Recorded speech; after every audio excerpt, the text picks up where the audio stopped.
Assalamualaikum warahmatullahi wabarakatuh. Pada hari ini, pembelajaran kita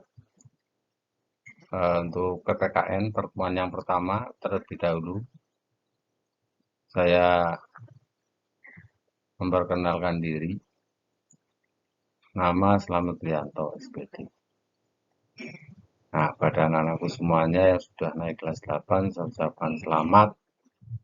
Kalian sudah berada di jenjang atau di tingkat yang kedua atau di kelas 8 ini. Selamat dan semoga kalian bisa mengikuti pembelajaran di kelas 8 sehingga kalian akan nantinya naik di kelas 9. Baiklah anak-anakku sekalian, kalian tetap untuk semangat belajar walaupun dalam kondisi COVID darurat ya, tapi tetap kalian untuk tetap semangat.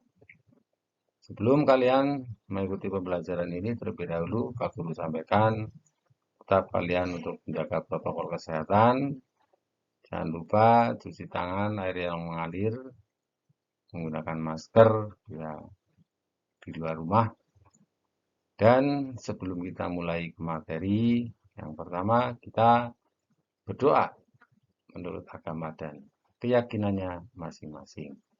Berdoa dipersilahkan.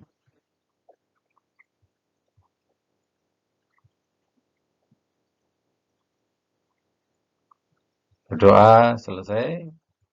Baiklah anak-anakku semua, bahwa pada pertemuan yang pertama ini perlu Pak Guru sampaikan. Yang pertama yaitu kriteria ketuntasan minimalnya adalah 71. Jadi ketika kalian nilainya di bawah 71, maka akan mengikuti remedi. Dan kompetensi dasar yang akan disampaikan pada pertemuan kali ini yaitu tentang menelaah Pancasila sebagai dasar negara dan pandangan hidup bangsa. Pada bab yang pertama ini, bagian yang pertama adalah memahami kedudukan dan fungsi Pancasila. Nah, arti dan kedudukan dan fungsi Pancasila yang pertama ini, bahwa kita akan mereview dulu. Kita akan mereview bahwa kalian telah mempelajari Pancasila ini pada kelas 7. Yaitu pada kelas 7, kalian tentunya sudah mempelajari materi yaitu tentang para tokoh yang mendirikan Pancasila atau yang membahas atau yang istilahnya mengesahkan dan lain sebagainya. Bahwa pendiri kita telah menyepakati pada waktu itu, pada tanggal berapa? Yaitu tanggal 18 Agustus 1945, bahwa dasar negara kita adalah Pancasila. Itu telah menjadi kesepakatan pada tanggal 18 Agustus 1945. Nah, istilah Pancasila. Kalian masih ingatkan istilah Pancasila? Bahwa istilah Pancasila ini diambil dari dua buah buku. Satu bernama buku Negara Kertagama. Buku Negara Kertagama. Yang pada saat itu sudah memuat nilai-nilai Pancasila di sana. Yaitu buku Negara Kertagama ini adalah karangan dari Empu Prapanca. Ya, karangannya Empu Prapanca. Dan satu buku lagi yaitu buku Sutasoma yang dikarang oleh Empu Tantular. Kedua buku itu telah memuat nilai-nilai Pancasila yang ada di dalam. Nah, bahwa Pancasila itu adalah gabungan dari Panca dan Sila.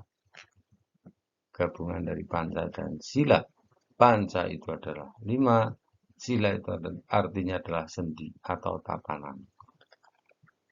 Nah, Pancasila yaitu tatanan atau sendi tadi.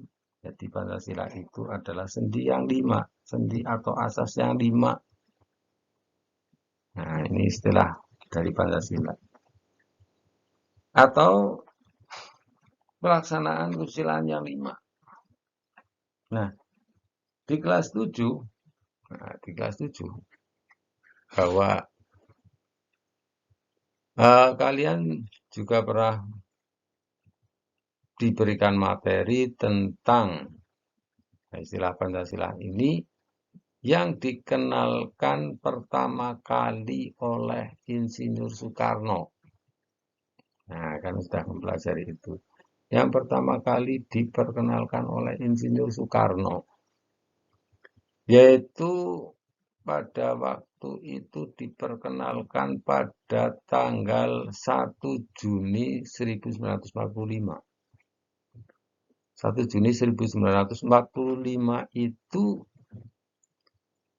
adalah suatu peristiwa, ya, peristiwa pada saat itu. Peristiwa di mana terjadi sidang BPUPKI, ya.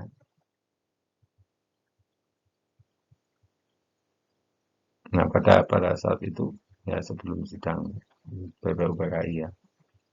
Nah, pada saat sidang BPUPKI itu sebelumnya itu belum ada nama Pancasila.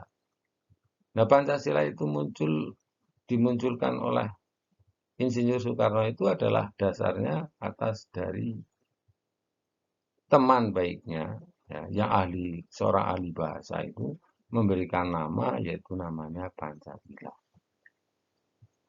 Nah, gagasan Insinyur Soekarno ini tentang Pancasila disampaikan pada sidang BPUPKI pertama, yaitu pada tanggal 29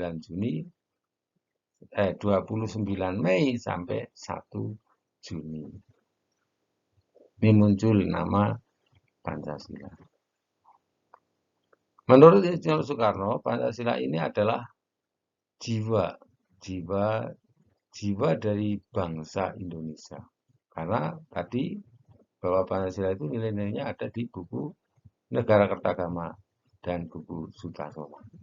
Di nilai-nilai itu sudah ada menjadi nilai dari bangsa Indonesia. Nah, kemudian yang kedua ini fungsi dan peranan Pancasila. Fungsi dan peranan Pancasila, yang pertama Pancasila sebagai jiwa bangsa Indonesia. Pancasila sebagai jiwa bangsa Indonesia maksudnya bagaimana? Bahwa sejak adanya Pancasila, nilai-nilai sudah ada. Nilai-nilai ini sudah ada, maka menjadi jiwa bangsa Indonesia.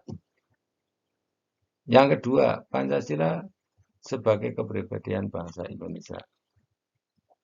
Ya.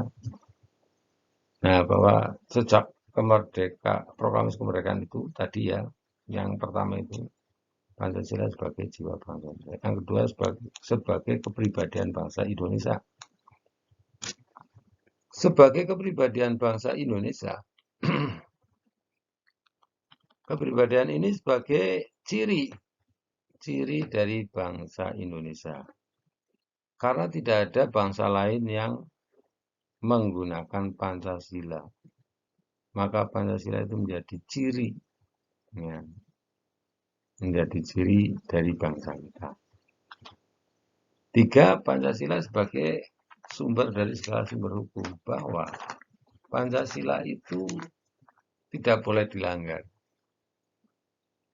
oleh siapapun, karena Pancasila ini adalah sebagai sumber dari segala sumber hukum. Artinya, ketika ada suatu peraturan, nah, sebelum disahkan itu harus dikaji dulu.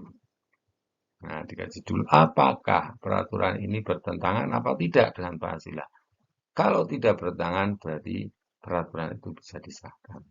Siapa yang mengkaji? yang mengaji adalah suatu lembaga tertentu. Nanti akan dibahas pada bab yang berikutnya. Yang keempat, Pancasila sebagai perjanjian luhur. Nah, Pancasila sebagai perjanjian luhur, bahwa Pancasila sebagai perjanjian luhur ini, yaitu Pancasila ini dirancang oleh BPUPKI dan disahkan oleh PPKI. PPKI ini adalah merupakan perwakilan dari rakyat Indonesia. Maka Pancasila ini dijadikan sebagai perjanjian luhur bangsa Indonesia. Yang kelima, Pancasila sebagai cita-cita dan tujuan bangsa Indonesia. Bahwa cita-cita dan tujuan bangsa Indonesia adalah menciptakan masyarakat yang adil dan makmur. Nah, maka Pancasila ini sebagai tujuan, sebagai cita-cita, ya, menciptakan masyarakat adil dan makmur. Yang keenam, Pancasila sebagai satu-satunya asas dalam kehidupan berbangsa dan bernegara. Bahwa Pancasila ini dijadikan sebagai satu-satunya asas kehidupan berbangsa dan bernegara. Di Indonesia asasnya yaitu salah satu tidak boleh tidak berasas pada Pancasila. Yang ketujuh, Pancasila sebagai moral pembangunan. Artinya bahwa ketika sebagai moralnya pembangunan tidak bisa antara kota desa itu dibeda-bedakan, tidak bisa, ya, karena ini sudah menjadi moral pembangunan. Artinya bahwa ya dijadikan secara merata dan sama. Saya kira itu dulu ya penjelasan dari memahami kedudukan dan fungsi Pancasila pada bagian yang pertama, arti dan kedudukan dan fungsi Pancasila. Mudah-mudahan kalian bisa menerima materi ini, dapat memahami, dan apabila kalian kurang paham, untuk bertanya di grup WA di kelas 8. Saya kira itu saya cukupkan. Sekian. Wassalamualaikum warahmatullahi wabarakatuh.